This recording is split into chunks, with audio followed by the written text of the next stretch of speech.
Welcome back to You Can Beatbox, the beatbox tutorial series where you learn how to beatbox. Today we're going to be learning the crab scratch. It's a DJ inward scratching sound that is a huge crowd pleaser. And before we get into this sound, comment below with any tutorial suggestions that you have. I'm going to be posting a whole lot of tutorials and new sounds and techniques over the course of the summer, and I want you guys to help shape what those tutorials are. But now on to the crab scratch. In general, there are two ways to do the crab scratch. The first technique is to take your index finger, make your mouth an O shape like you were going to be sipping from a straw, and then put your finger in front of your mouth, like.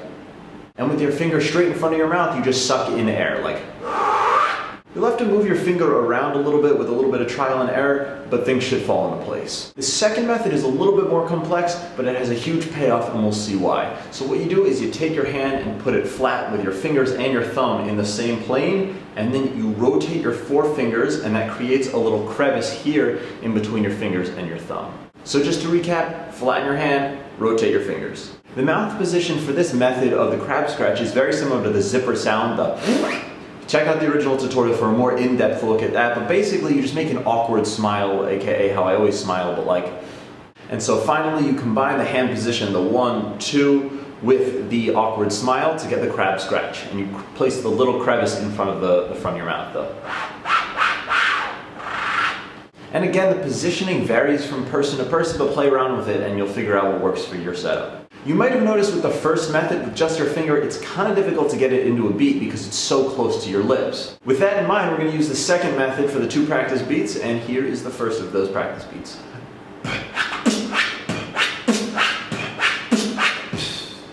And here's the second one. The second one is a bit tough to wrap your head around at first, but stick with it and try and follow along with the beatboxing. And I know that I am not the best at this crab scratch sound, but again, like a lot of the other tutorials, I just want to give you guys a teaser and show you the method behind how you make the sounds. This crab scratch technique is very, very popular and really confuses non-beatboxers. And since we're talking about how to confuse people more, there are a couple ways that you can vary the sound of the crab scratch. The most common way is people saying tuka, tuka, where you're breathing in, so like. And another way you can vary this up is to get an inward snoring type sound with the back of your throat, like a cat purring, or. But you do that inward, and it gets you a cool roll sound, like.